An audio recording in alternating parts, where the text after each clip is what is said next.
فرعون نے بنی اسرائیل کے ہاں جو نومولود بچے ہوتے تھے انہیں قتل کرنے کا ایک وسیع پروگرام بنایا تھا، یہاں تک کہ فرعون نے 70,000 نومولود بچوں کو قتل کروایا۔ اس وقت فرعون کی مقرر کردہ دائیاں بنی اسرائیل کی حاملہ عورتوں کی نگرانی کرتی تھیں۔ فرعون نے یہ سب کام اپنے خواب کی وجہ سے کیا تھا، اور نجومیوں نے خواب کی تعبیر بتاتے ہوئے کہا تھا کہ ایک بچہ پیدا ہوگا جو تمہاری سلطنت کو نیست و نابود کر دے گا۔ یہ واقعہ حضرت موسیٰ علیہ السلام کی ولادت کا ہے کہ کس طرح ان مشکل حالات میں حضرت موسیٰ علیہ السلام کی ولادت ہوئی، اور پھر کس طرح حضرت موسیٰ علیہ السلام نے دشمن ہی کے گھر میں پرورش پائی، اور فرعون نے کون سا ایسا خواب دیکھا تھا جس کی وجہ سے وہ وحشت زدہ ہو گیا تھا۔ آج ہم قرآن و حدیث کی روشنی میں حضرت موسیٰ علیہ السلام کی ولادت کی ساری تفصیل جانیں گے۔ فرعون اپنی بدکاری، بدعملی، ظلم پروری اور سرکشی میں مصروف تھا ہی کہ ایک رات اس نے خواب میں دیکھا کہ فلسطین شام کی طرف سے بھڑکتی ہوئی آگ مصر کی طرف بڑھ رہی ہے، اور وہ نہایت تیزی سے سب کچھ جلا رہی ہے، اور تھوڑے عرصے میں سارے مصر کو تبتیوں سمیت جلا دیا ہے، اور اس آگ کی زد سے بنی اسرائیل بچ گئے ہیں۔ خواب سے بیدار ہو کر بے حد گھبرایا، کاہنوں اور تعبیر بیان کرنے والوں کو جمع کرنے کا حکم دیا۔ سب دربار میں جمع ہو گئے۔ اس نے خواب بیان کیا اور اس کی تعبیر پوچھی۔ ان سب لوگوں نے ایک ہی جواب دیا کہ بنی اسرائیل میں ایک بچہ پیدا ہوگا جو تجھ سے ملک چھین لے گا اور تیری سلطنت پر قبضہ کر لے گا، اور تجھے اور تیری قوم کو تیری زمین سے نکال باہر کر دے گا، اور تیرے دین کو بدل دے گا۔ یہ سن کر فرعون آگ بگولا ہو گیا اور کہنے لگا کہ یہ لوگ ہمارے ہی ملک میں پلتے ہیں اور انہی میں بچہ پیدا ہو کر ہمیں تباہ کرے گا، یہ کیسے ہو سکتا ہے؟ میں ان میں کسی ایک کو بھی زندہ نہ چھوڑوں گا جو اس خواب کی تعبیر بن کر میری سلطنت کو تباہ کر سکے۔ اس کے بعد فرعون نے ملک کی تمام دائی عورتوں کو بلایا اور حکم دیا کہ ملک میں جتنی عورتیں حاملہ ہیں سب کا حمل ضائع کر دو، اور خیال رکھو کہ کوئی حمل تکمیل کو نہ پہنچنے پائے، اور اگر وہ ماں کے پیٹ میں پورے دن گزار بھی لے تو اسے زندہ پیدا نہ ہونے دو۔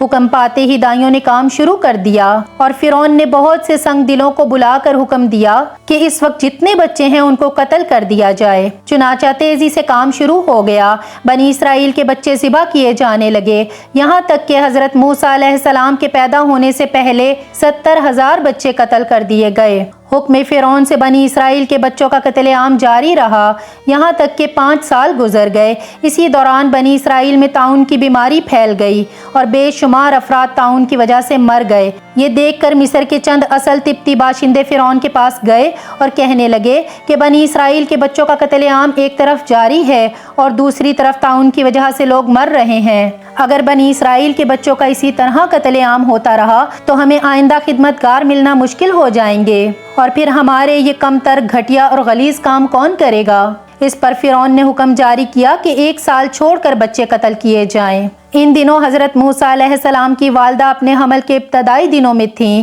اللہ سبحانہ و تعالیٰ نے ان کی حفاظت کا سامان اس طرح فرمایا کہ ان کی والدہ پر معمول کے مطابق حمل کے آثار ظاہر نہیں ہوئے، جس کی وجہ سے آپ فرعون کی چھوڑی ہوئی دائیوں کی نگاہ میں نہ آئیں۔ انہوں نے اس بات کو چھپائے رکھا یہاں تک کہ پیدائش کا وقت آ پہنچا اور انہوں نے بچے کو جنم دیا۔ اس بارے میں سوائے قریبی لوگوں کے کوئی نہیں جانتا تھا۔ حضرت موسیٰ علیہ السلام کے بھائی ہارون علیہ السلام اس وقت پیدا ہوئے جس سال بچوں کا قتل بند تھا، اور حضرت موسیٰ علیہ السلام اس سال پیدا ہوئے جس سال قتل جاری تھا۔ جب نجومیوں نے فرعون سے کہا کہ بچہ پیدا ہو گیا ہے تو فرعون سخت غصے میں آ گیا۔ فرعون کے سپاہیوں نے گھر گھر جا کر تلاشی شروع کر دی۔ حضرت موسیٰ علیہ السلام کی والدہ فرعون کے خوف سے کانپنے لگیں۔ سوچا کہ ابھی لوگ آ جائیں گے اور بچے کو بھی قتل کر دیں گے اور مجھے بھی تباہ کر ڈالیں گے۔ اللہ سبحانہ و تعالیٰ نے دل کو مضبوط کر دیا، گھبراہٹ دور ہو گئی، مگر یہ فکر لاحق ہو گئی کہ اب کیا کریں۔ آپ کی یہ حالت دیکھ کر تبتی دائی نے پوچھا کہ کیوں گھبرا رہی ہو؟ کہا خوف فرعون سے۔ دائی نے جواب دیا نہیں گھبراؤ، میں کسی سے نہ کہوں گی، لیکن تم اس بچے کی حفاظت کا بندوبست کرو۔ حضرت موسیٰ علیہ السلام کی والدہ نہایت پوشیدگی کے ساتھ حضرت موسیٰ علیہ السلام کی حفاظت کرتی رہیں اور اسی فکر میں تھیں کہ اسے کیسے بچا لوں کہ اللہ سبحانہ و تعالیٰ نے ان کے دل میں یہ بات ڈال دی کہ اس بچے کو دریائے نیل کی موجوں کے سپرد کر دیں۔ قرآن مجید کی سورہ قصص آیت نمبر 7 میں ارشاد ہوتا ہے، ہم نے موسیٰ کی ماں کی طرف وحی کی کہ اسے دودھ پلا اور جب تجھے اس کے بارے میں کچھ خوف پیدا ہو تو اسے دریا میں ڈال دینا اور ڈرنا نہیں اور نہ غمگین ہونا، کیونکہ ہم اسے تیرے پاس لوٹا دیں گے اور اسے رسولوں میں سے قرار دیں گے۔ چنانچہ وہ اسی ارادے سے ایک نجار سے ملی جس کا نام حزقیل بن صبور تھا اور اسے کہا کہ صندوق بنا دو۔ اس نے کہا صندوق کیا کرو گی؟ روایات کے مطابق انہوں نے کہا ایک لڑکا پیدا ہوا ہے، اسے اس میں چھپاؤں گی۔ انہوں نے جھوٹ کہنا پسند نہ کر کے اس راز کو بیان کر دیا۔ نجار اپنے گھر سے نکلا اور سیدھا جلادوں کے پاس پہنچ گیا جو بنی اسرائیل کے بچوں کو قتل کیا کرتے تھے۔ نجار جب ان لوگوں کے پاس گیا تو گونگا بہرا ہو گیا اور اس نے ہر چند لوگوں کو اشارے سے سمجھانے کی کوشش کی مگر کامیاب نہ ہو سکا۔ بالآخر ان کے افسر نے کہا کہ یہ پاگل ہے، اس کو مار کر یہاں سے نکال دو۔ چنانچہ لوگوں نے اسے مار پیٹ کر وہاں سے نکال دیا۔ نجار سخت حیران اور پریشان وہاں سے واپس آیا اور جب اپنے گھر کے قریب پہنچا تو اس کی زبان کھل گئی۔ وہ یہ سمجھ گیا کہ فرعون جس بچے کی تلاش میں ہے وہ بچہ یقیناً یہی ہے اور یہی وہ پیغمبر ہوگا جو فرعون کی سلطنت کو تباہ کرے گا۔ لہٰذا وہ مومن ہو گیا اور اس کا دل نور توحید و ایمان سے منور ہو گیا۔ اس نے صندوق بنا کر حضرت موسیٰ علیہ السلام کی والدہ کے حوالے کر دیا۔ حضرت موسیٰ علیہ السلام کی والدہ نے اس میں روئی رکھی اور بچے کو دودھ پلا کر پیار کیا، سینے سے لگایا اور آنسوؤں کی لڑیوں کے ساتھ الوداع کہا اور صندوق کو دریا کے کنارے جا کر پانی میں ڈال دیا۔ ساتھ ہی موسیٰ علیہ السلام کی بہن سے کہا کہ تم اس کے پیچھے پیچھے چلی جاؤ۔ لہٰذا وہ دریائے نیل کی موجوں میں چلے اور ان کی بہن کنارے کنارے چلیں، اپنے بھائی کی نگرانی کرتی جا رہی تھیں کہ دریا میں ڈالنے کے بعد وہ کہاں جاتے ہیں۔ صندوق بہتا ہوا محل کے تالاب میں پہنچ گیا۔ وہاں فرعون کی بیوی ملکہ اور خادمائیں لطف اندوز ہو رہی تھیں کہ صندوق پر ملکہ کی نظر پڑی۔ اس نے کنیزوں کو حکم دیا کہ صندوق کو تالاب سے نکال لاؤ۔ صندوق کھولا گیا تو اس میں ایک حسین اور تندرست بچہ آرام سے لیٹا ہوا انگوٹھا چوس رہا تھا۔ ملکہ بہت خوش ہوئی، اس کی آنکھوں میں ممتا اتر آئی۔ شفقت و محبت سے بچے کو گود میں لیا۔ ملکہ نے سوچا کہ اس بچے کو بیٹا بنا کر پالنا چاہیے۔ محل میں کسی نے خدشہ ظاہر کیا کہ یہ بچہ بادشاہ کی سلطنت کو ختم کرنے کا سبب بھی بن سکتا ہے۔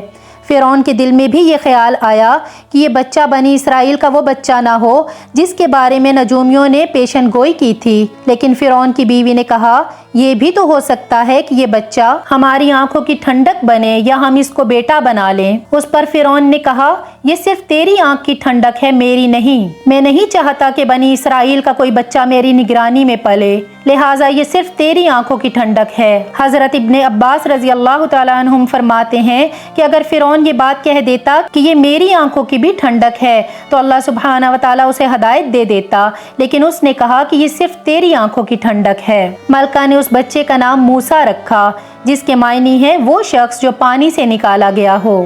بچے کو جب محل میں لے جایا گیا تو اس نے دودھ کے لیے رونا شروع کر دیا۔ بچے کے پاس دودھ پلانے والیاں لائی گئیں، لیکن بچے نے کسی عورت کا دودھ نہ پیا۔ جو عورت بھی آپ کو دودھ پلانے کی کوشش کرتی ناکام ہو جاتی۔ قرآن مجید کی سورہ قصص آیت نمبر 12 میں ارشاد ہوتا ہے ہم نے تمام دودھ پلانے والی عورتوں کو اس پر حرام کر دیا۔ ادھر حضرت موسیٰ علیہ السلام کی بہن دور کھڑی یہ سب دیکھ رہی تھیں۔ موسیٰ علیہ السلام کی بہن نے فرعون کی بیوی سے کہا کیا میں تمہیں ایسا گھر نہ بتاؤں جو اس بچے کی تمہارے لیے پرورش کرے اور اس بچے کی خیر خواہ ہو، اس لیے کہ وہ ایک غریب گھرانہ ہے۔ جب انہیں معلوم ہوگا کہ یہ فرعون کے گھر سے آیا ہے تو انہیں انعام و اکرام ملنے کی امید رہے گی۔ اس گھر میں ایک نیک سیرت خاتون ہے، وہ اس بچے کو بخوشی دودھ پلانا پسند کرے گی۔ فرعون کی بیوی نے کہا چلو ٹھیک ہے، لہٰذا آپ کی بہن انہیں گھر لے کر آئی۔ والدہ محترمہ نے بچے کو دودھ پلایا تو آپ نے فوراً دودھ پینا شروع کر دیا۔ قرآن مجید کی سورہ قصص آیت نمبر 13 میں ارشاد ہوتا ہے ہم نے موسیٰ کو اس کی ماں کے پاس لوٹا دیا تاکہ اس کی آنکھیں روشن ہو جائیں اور اس کے دل میں غم باقی نہ رہے اور وہ یہ بات جان لے کہ خدا کا وعدہ حق ہے، اگرچہ اکثر لوگ یہ نہیں جانتے۔ اب چونکہ بچے نے کسی اور کا دودھ پینا قبول نہیں کیا تھا، اس لیے وہ خود بچے کو لے کر آتے تھے۔ اس طرح موسیٰ علیہ السلام کی والدہ کا بے حد احترام ہونے لگا۔ ایک دفعہ حضرت آسیہ فرعون کی بیوی حضرت موسیٰ علیہ السلام کو کندھے پر اٹھا کر فرعون کے پاس لے گئیں۔ فرعون نے انہیں اپنی آغوش میں لے لیا۔ اس وقت حضرت موسیٰ علیہ السلام کی عمر 1 سال ہو چکی تھی۔ حضرت موسیٰ علیہ السلام نے اپنے ہاتھ بلند کر کے فرعون کی داڑھی نوچ لی۔ کئی بال حضرت موسیٰ علیہ السلام کے ہاتھ میں آ گئے اور حضرت موسیٰ علیہ السلام ہنس پڑے۔ پھر فرعون کو غصہ آ گیا۔ اس نے حضرت موسیٰ علیہ السلام کو قتل کر دینے کا عزم کیا۔ حضرت آسیہ کہنے لگیں، اے فرعون، بچوں کی حرکتیں ناقابل اعتنا ہوتی ہیں، عقل والے اس کا اثر نہیں لیتے، نہ اسے قابل انتقام سمجھتے ہیں۔ فرعون نے کہا کہ میرا فیصلہ اٹل ہے۔ حضرت آسیہ نے کہا، یہ تو کوئی عقل مندی والی بات نہیں، میری رائے یہ ہے کہ اس کا امتحان لو۔ اگر یہ بات ثابت ہو جائے کہ چھوٹے بچے میں جس کی عقل کسی طرح پختہ نہیں کہی جا سکتی عمدن یہ کام کیا ہے تو بے شک اسے پہلی فرصت میں قتل کروا دو، اور اگر اس نے نادانستگی میں ایسا کیا ہے تو درگزر کر دو۔ فرعون نے یہ بات مان لی۔ اب امتحان کے لیے 2 تشت لائے گئے، ایک تشت میں پھول رکھے گئے اور دوسرے تشت میں انگارے، اور حضرت موسیٰ علیہ السلام کو ان تشتوں کے سامنے چھوڑ دیا گیا۔ حضرت موسیٰ علیہ السلام تشتوں کے قریب پہنچ کر پھول اٹھانا چاہتے تھے، لہٰذا جبرائیل علیہ السلام نے ان کا ہاتھ انگاروں پر رکھ دیا۔ حضرت موسیٰ علیہ السلام نے انگارہ اٹھایا اور اپنے منہ میں رکھ لیا۔ فرعون کو یقین ہو گیا کہ داڑھی کا نوچنا بچکانہ حرکت تھی، کیونکہ اگر یہ باشعور ہوتا تو انگارے کے بجائے پھول اٹھاتا۔ بالآخر فرعون نے انتقام سے درگزر کیا اور حضرت موسیٰ علیہ السلام قتل ہونے سے بچ گئے۔ اس طرح حضرت موسیٰ علیہ السلام شاہی محل میں پرورش پا کر جوان ہو گئے اور پورے توانا ہو گئے، لہٰذا اللہ سبحانہ و تعالیٰ نے آپ کو نبوت کے منصب پر فائز کیا۔ آپ نے بنی اسرائیل کو فرعون سے آزادی دلائی اور مصر سے نکل گئے۔ فرعون بنی اسرائیل کو ختم کرنے کے لیے لشکر لے کر روانہ ہوا۔ جب بنی اسرائیل بحر احمر کے قریب پہنچے تو اللہ سبحانہ و تعالیٰ نے ان کے لیے دریا کے بیچ سے راستہ کھول دیا۔ یہ وہی موقع تھا جب فرعون کا وہ خواب پورا ہونے والا تھا اور اس کی بادشاہت اور لاہ و لشکر تباہ و برباد ہونے والی تھی۔ بنی اسرائیل تو سمندر کے پار چلے گئے، مگر جب فرعون اپنے لشکر سمیت ان کے پیچھے آیا تو سمندر کا یہ راستہ بند ہو گیا اور وہ اپنے لشکر سمیت سمندر میں غرق ہو گیا۔